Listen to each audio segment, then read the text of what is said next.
अस्सलाम वालेकुम एवरीवन। हमने लास्ट वीडियो में जावा को इंस्टॉल किया था और वीएस कोड को भी सेटअप किया था। आज की इस वीडियो में हम जावा के अंदर कोड करना सीखेंगे और उसके साथ हम फर्स्ट प्रोग्राम भी लिखेंगे जो कि डेफिनेटली हेलो वर्ल्ड प्रोग्राम होगा। तो स्टार्ट करते हैं आज की वीडियो। सबसे पहले हम स्टार्ट करेंगे फाइल क्रिएटिंग से, ठीक है। तो फाइल कैसे क्रिएट करते हैं, तो वीएस कोड के अंदर आपको न्यू फाइल का ऑप्शन मिलेगा। अगर यहाँ पे आपको नहीं मिलता स्क्रीन पे तो आपको ऊपर फाइल पे क्लिक करना है और यहाँ से भी आपको न्यू फाइल का ऑप्शन मिल जाएगा। तो आपको क्लिक करना है न्यू फाइल पे, देन आपके सामने कुछ ऐसा इंटरफेस आएगा। तो यहाँ पे आपको फाइल का नाम देना है, लेकिन इस फाइल के लिए कुछ रूल्स होते हैं। फाइल को नाम देने के लिए कुछ रूल्स होते हैं, ठीक है। तो सबसे पहला जो रूल होता है, आप कभी भी फाइल का नाम नंबर से स्टार्ट नहीं कर सकते, ठीक है। ऐसे आप नहीं स्टार्ट कर सकते जावा की फाइल का। उसके साथ दूसरा रूल ये होता है कि आपको फाइल के बीच में कोई भी स्पेस नहीं देना है, जैसे कि आप फर्स्ट देन प्रोग्राम, ये आपको नहीं करना है। ये भी आपको एरर देगा क्योंकि यहाँ पे स्पेस ये सपोर्ट नहीं करता। आपको स्पेस बीच में नहीं देना है। आपको कोई भी स्पेशल कैरेक्टर नहीं देना है, जैसे आप ये दो ये दो ये दो, ऐसा आपको कुछ भी नहीं देना है, ठीक है। सिर्फ आप डॉलर का साइन दे सकते हो, वो भी आप अगर देना चाहो तो वो बीच में दे सकते हो, स्टार्ट में नहीं दे सकते। और दूसरा आप जो स्पेशल कैरेक्टर दे सकते हो वो होता है अंडरस्कोर, ठीक है। और माइनस प्लस कुछ भी आप नहीं दे सकते, ठीक है। तो क्रिएट करते हैं फर्स्ट फाइल। जो फर्स्ट फाइल क्रिएट करने वाले हैं उसका नाम हम रखने वाले हैं first program. First program, space वगैरह आपको नहीं देने। अगर बीच में आपको स्पेस देना है तो स्पेस की जगह आप अंडरस्कोर यूज़ कर सकते हो, ठीक है। मैं लेकिन कुछ भी यूज़ नहीं कर रहा। उसके बाद आती है एक्सटेंशन। अभी ये क्या है कि हम जो फाइल क्रिएट करते हैं तो इसका सिस्टम को कैसे पता चलेगा कि ये कौन सी फाइल है, ठीक है। ये पाइथन की फाइल है, जावा की फाइल है या फिर सी की फाइल है, C++ की फाइल है। तो इसके लिए हमें इसकी एक्सटेंशन देनी पड़ती है। तो हम सिंपली डॉट लिखते हैं और आगे जो भी हम फाइल क्रिएट करना चाहते हैं उसकी एक्सटेंशन देते हैं। तो जावा के अंदर जो हम एक्सटेंशन देते हैं उसका होता है जावा, और जो हम C++ के लिए हम जो एक्सटेंशन देते हैं वो होते हैं CPP। इसी तरीके से पाइथन के लिए PY होती है। तो लेकिन जावा के लिए जो एक्सटेंशन होती है वो होती है डॉट जावा। आपको ये देना, डॉट लिख के आगे आपको जावा लिखना है। ये सिर्फ इसलिए होता है कि ये आपको सिस्टम को बताना होता है कि ये जो मैं फाइल क्रिएट कर रहा हूँ ये जावा के लिए है। देन आपको क्लिक करना है इंटर। अब यहाँ पे आपको लोकेशन सेलेक्ट करनी है। तो मैं क्या करता हूँ, डेस्कटॉप पे एक फोल्डर बना लेता हूँ।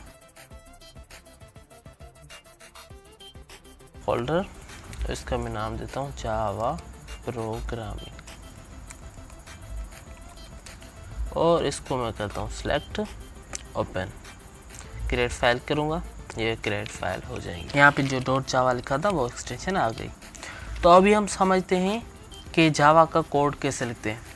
देखो कि जो भी हम ह्यूमन लैंग्वेज पे हम सीखते हैं तो उसकी ग्रामर होती है, उसके अंदर कुछ रूल्स बने होते हैं, उसके हिसाब से हम सीखते हैं। और उसके साथ उसका सिंटैक्स होता है, जैसे कि पहले सब्जेक्ट आता है, फिर वर्ब आता है, फिर ऑब्जेक्ट आता है, ठीक है, जिससे इंग्लिश ग्रामर में होता है। इसी तरीके से जावा का भी एक सिंटैक्स होता है कि पहले कौन सी चीज़ आएगी, बाद में कौन सी चीज़ आएगी, फिर कोड हमें करना है। तो इसको हम समझते हैं। तो आपने कभी ना कभी अपनी लाइफ में कैप्सूल देखा होगा। उसके अंदर क्या होता है कि अंदर एक दवाई होती है और ऊपर उसके लेयर होता है। इस तरीके से जावा का कोड होता है, उसके ऊपर 2 लेयर्स होती हैं। कैसे, कौन सी लेयर होती है मैं आपको समझा देता हूँ। ऊपर जो लेयर होती है उसको हम बोलते हैं क्लास। तो अब इसका नाम क्या होता है, नाम इसका वही होता है जो फाइल का आपने नाम रखा था, वही फाइल का नाम होता है क्लास का, ठीक है। जो आपने फाइल का नाम रखा वो क्लास का हो जाएगा। मैं यहाँ पे दिखा देता हूँ। मान लो कि हमने फाइल का नाम लिखा है फर्स्ट प्रोग्राम डॉट जावा, तो क्लास का नाम हो जाएगा फर्स्ट प्रोग्राम। यहाँ पे डॉट जावा नहीं आएगा क्योंकि हमने सिर्फ डॉट जावा जो लिखा है वो सिर्फ सिस्टम को बताने के लिए लिखा है कि ये जावा की फाइल है। उसके साथ जो फाइल नेम है वो फाइल का नाम है फर्स्ट प्रोग्राम। इसी तरीके से क्लास का नाम वही आएगा जो फाइल का नाम होगा। तो फाइल का नाम क्या था, फर्स्ट प्रोग्राम, तो क्लास का नाम फर्स्ट प्रोग्राम आएगा। तो ये हो गया हमारा ऊपर वाली लेयर, सबसे ऊपर वाली लेयर, ठीक है। अब इसके अंदर भी एक लेयर आती है। अब उस लेयर का नाम क्या होता है जो इसके अंदर आती है, उस लेयर का नाम होता है फंक्शन, या फिर उसको आप मेथड भी कह सकते हो। अभी इसके दो नाम मैं इसलिए कह रहा हूँ कि जो फंक्शन होता है इस सेम चीज़ को हम पाइथन के अंदर, बाकी सारी लैंग्वेजेस के अंदर फंक्शन कहते हैं, लेकिन जावा के अंदर इस चीज़ को हम मेथड कहते हैं। तो ये आपको सिर्फ याद रख लेना है। इसके अंदर आप इसको फंक्शन भी कह सकते हो, मेथड भी कह सकते हो। तो ये होती है सेकेंड लेयर। अब इसका नाम क्या होता है, इसका नाम होता है मेन। हमेशा आप जो जावा की फर्स्ट फाइल लिखते हो या फर्स्ट प्रोग्राम लिखते हो तो उसके अंदर आपको पहले क्लास देना होता है, उसका नाम आपको वही रखना है जो फाइल का नेम है और उसके साथ आपको देना है फंक्शन, उसका नाम होगा मेन। ठीक है, तो अभी ये हो गई हमारी सेकंड लेयर। अब ये दो लेयर्स होगी, पहली हो गई क्लास लेयर, दूसरी हो गई फंक्शन लेयर। और उसके अंदर हमें क्या लिखना है, उसके अंदर हमारा होता है कोड, इसके अंदर हमारा कोड होता है। अभी आपको कुछ समझ नहीं आ रहा तो हम करके मैं आपको प्रैक्टिकल दिखा देता हूँ। सबसे पहले हमें लिखेंगे क्लास। क्लास कैसे लिखते हैं, हम आपको लिखना है पब्लिक। अभी ये पब्लिक क्या है, ये एक एक्सेस मॉडिफायर है, लेकिन इसको आपको अभी के लिए थोड़ा सा इग्नोर करना है और आपको सिर्फ याद रखना है कि क्लास हम कैसे लिखते हैं।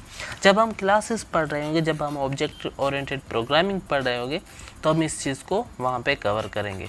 अभी के लिए आपको इसको याद रखना है कि हम कैसे लिखते हैं, क्लास कैसे लिखते हैं। तो आपको सबसे पहले लिखना है पब्लिक, देन आपको लिखना है क्लास। ठीक है, अभी देखना है आपको क्लास का नेम। क्लास का नेम क्या होगा, वही होगा जो आपने फाइल का नाम रखा था। तो अभी क्लास का नाम देंगे फर्स्ट प्रोग्राम, और देन आपको देनी है कर्ली ब्रेसेस।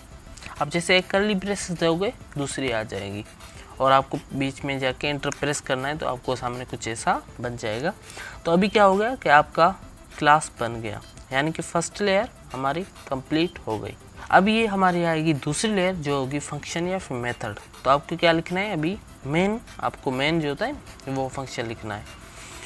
तो मैं आपको लिख के दिखा देता हूँ। तो आपको इसके लिए सबसे पहले आपको लिखना है पब्लिक, देन आपको देना है स्टैटिक, फिर आपको देना है वॉइड, फिर आपको अभी आपको ये बहुत बड़ी स्टेटमेंट लग रही होगी, आपको समझ नहीं आएगा। ये भी आपको धीरे धीरे सब कुछ समझ आता जाएगा जैसे जैसे हम प्रोग्राम में आगे जब बढ़ते जाएंगे। उसके साथ साथ जैसे ही हम फंक्शंस में पहुँचें, क्योंकि ये एक फंक्शन मेथड है, जैसे हम फंक्शंस पढ़ रहे होंगे तो ये चीज़ आपको और भी अच्छे तरीके से समझ आ जाएगी।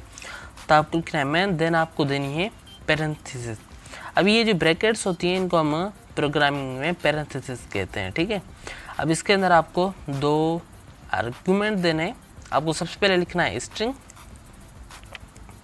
स्ट्रिंग के अंदर आपको एस बड़ी देनी है स्ट्रिंग, फिर आपको देना है आर्ग्स। अब ये एक्चुअली इसको हम कहते हैं आर्गुमेंट, लेकिन यहाँ पे इसका शॉर्ट फॉर्म लिखा हुआ है तो इसके लिए आपको आर्ग्स लिखना है।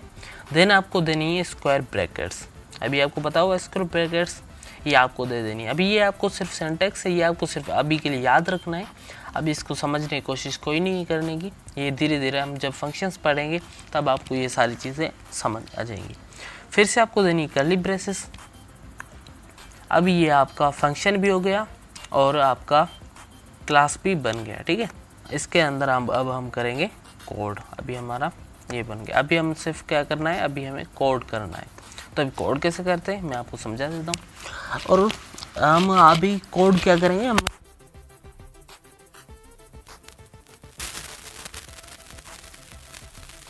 इसी तरीके से आप पहले स्टार्ट तो हेलो वर्ड से करते हो, लेकिन उसके बाद आप बड़े बड़े प्रोग्राम्स लिखते हो। जावा के अंदर हम डिफरेंट स्ट्रक्चर्स बना रहे होंगे, उनको हम स्क्रीन पे प्रिंट करा रहे होंगे।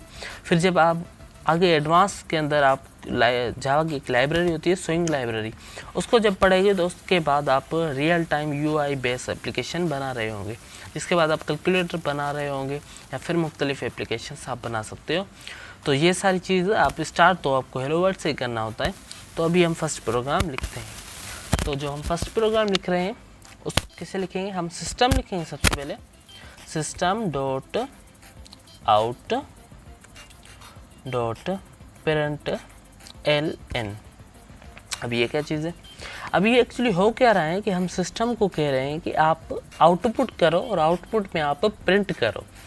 अभी ये जो आउट लिखा है, आउट का मतलब आपको पता होगा कि बाहर, तो यहाँ पे इसका मतलब होता है आउटपुट। ठीक है, अभी क्या कर रहे हैं, हम सिस्टम को बोल रहे हैं कि आप आउटपुट करो, आउटपुट करके आप प्रिंट करो। आप आगे हमें बताना है कि प्रिंट क्या करना है। तो अभी हमें बताना है, आपको दोबारा से पैरेंथेसिस देनी है, उसके अंदर आपको देनी है डबल कोट्स। अब ये डबल कोट्स एक्चुअली इसको हम स्ट्रिंग के डबल कोट्स के अंदर जो भी लिखते हैं उसको हम स्ट्रिंग कहते हैं, लेकिन जब हम स्ट्रिंग्स पढ़ेंगे आगे, जब डेटा टाइप्स पढ़ेंगे तो आपको ये चीज़ क्लियर समझ आ जाएगी। अभी के लिए आप इसको डबल कोट्स ही कह सकते हो। और इसके अंदर हमें वो लिखना है जो हम स्क्रीन पे दिखाना चाहते हैं। ठीक है, तो यहाँ पे अभी मैं लिख लेता हूँ हेलो वर्ल्ड। अभी हम क्या स्क्रीन पे दिखाना चाह रहे हैं, हेलो वर्ल्ड दिखा रहे हैं। ठीक है, और उसके साथ आप यहाँ पे आपकी स्टेटमेंट ख़त्म होगी। आपकी इंस्ट्रक्शन ख़त्म हुई, आपने यहाँ से कंप्यूटर को इंस्ट्रक्ट किया और ये एक्चुअली एक स्टेटमेंट बन गई। जैसे स्टेटमेंट जावा के अंदर ख़त्म होती है तो यहाँ पे हमें देना होता है स्टेटमेंट टर्मिनेटर। इसका मतलब कि यहाँ पे स्टेटमेंट टर्मिनेट ख़त्म हो गई, आगे हम और स्टेटमेंट लिख सकते हैं। ठीक है, इसका मतलब ये हो गया। या फिर नीचे हम लिख सकते हैं। और अच्छा हमेशा कोड वो होता है कि आप स्टेटमेंट एक ख़त्म करो, उसके बाद दूसरी स्टेटमेंट आप नीचे ही लिखो। ठीक है, पाइथन वगैरह के अंदर कोई भी ऐसा स्टेटमेंट टर्मिनेटर नहीं होता, लेकिन यहाँ पे होता है। यहाँ पे हमें बताना पड़ता है इसके अंदर कि ये जो है स्टेटमेंट, ये इंस्ट्रक्शन यहाँ पे ख़त्म हो चुकी है। अभी हम इसको रन करेंगे तो अभी के लिए यहाँ पे रन का ऑप्शन हमें नहीं दिख रहा है क्योंकि हमने फोल्डर सेलेक्ट नहीं किया हुआ है। सो अभी ये हमें रन कोड का ऑप्शन नहीं मिल रहा। ठीक है, तो इसके लिए हम क्या करेंगे, इसको हम करेंगे क्लोज VS कोड को, और क्या करेंगे, जो हमने फोल्डर बनाया था उसको हम डायरेक्ट ड्रैग एंड ड्रॉप करेंगे VS कोड डेस्कटॉप के आइकन के ऊपर। जैसे करेंगे तो हमारे सामने कुछ ऐसा ऑप्शन आएगा, हमें ट्रस्ट प्रोग्राम पे क्लिक करना है।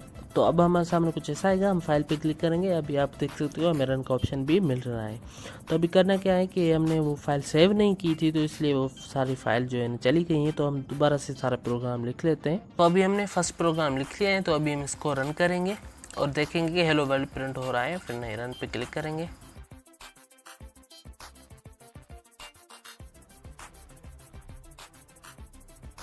यहाँ पे आप देख सकते हो कि हेलो वर्ल्ड हमारे स्क्रीन पे दिख रहा है। तो अभी मैं कुछ एडिशनल चीज़ें आपको बता देता हूँ, बाकी चीज़ें हम इसके सेकंड वीडियो में या फिर सेकंड पार्ट में हम बात कर रहे होंगे।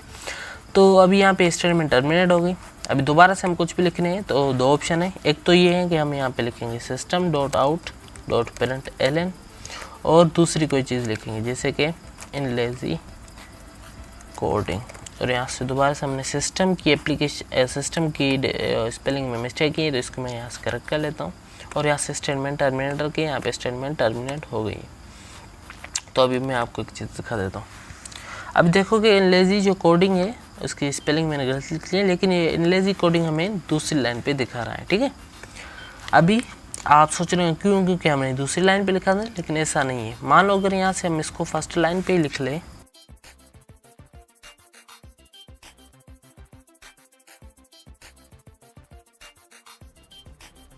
फिर भी आप देखोगे कि इसने हमें दूसरी लाइन पे ही लिख के दिया। क्यों, इसका मैं आपको बता देता हूँ। उसका वजह है यहाँ पे ln, यहाँ पे जो हमने ln लगाया है यही वजह है कि हमें कर्सर है वो हमें दूसरी लाइन पे दिखा रहा है दूसरी चीज़ को। अगर ln हम हटा लेंगे तो आप देखोगे ये सारी चीज़ें हमें एक लाइन पे लिखी हुई मिलेंगी।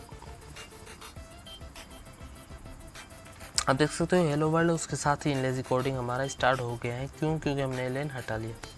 अभी मैंने आपको कहा था इसके लिखने के दो मेथड है। दूसरा क्या है, दूसरा में हम दूसरी स्टेटमेंट हमें लिखनी ही नहीं है। सिंपली इसके आगे हमने इसके आगे ही हमने लिख लेना है इनलेजी कोडिंग। लेकिन अभी आपके दिमाग में सवाल आएगा कि अगर इनलेजी कोडिंग इसके सामने हम लिख देंगे तो फिर वो नेक्स्ट लाइन पे कैसे जाएगा। तो उसके लिए हमें पास यहाँ पे आना है और यहाँ पे हमने लिखना है /n। जैसे हम \n लिखेंगे तो अभी ये ऑटोमेटिकली नेक्स्ट लाइन पे चला गया। अभी ये भी है, अब चाहो तो और इसको ln लगाओ या फिर ना लगाओ, ये आपकी मर्जी है। जब भी आप इसके बाद दूसरी स्टेटमेंट लिखो और अगर आप चाहते हो कि वो नेक्स्ट लाइन पे जाए तो यहाँ पे आपको ln लगाना है। ठीक है, अगर वो स्टेटमेंट आप इसके अंदर ही लिख लेते हो तो आपको उसको दूसरी लाइन पे करने के लिए आपको यहाँ पे देना है /n। मैं आपको दिखा देता हूँ।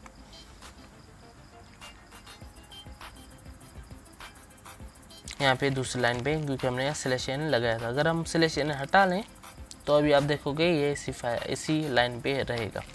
अब ये इसी लाइन पे है। स्पेस क्यों दे रहे हैं, क्योंकि यहाँ पे हमने स्पेस दी हुई है। अभी ये चीज़ें हो गई। अभी दूसरी चीज़ है कि आप दूसरी स्टेटमेंट लिखना चाहते हो। ठीक है, सिस्टम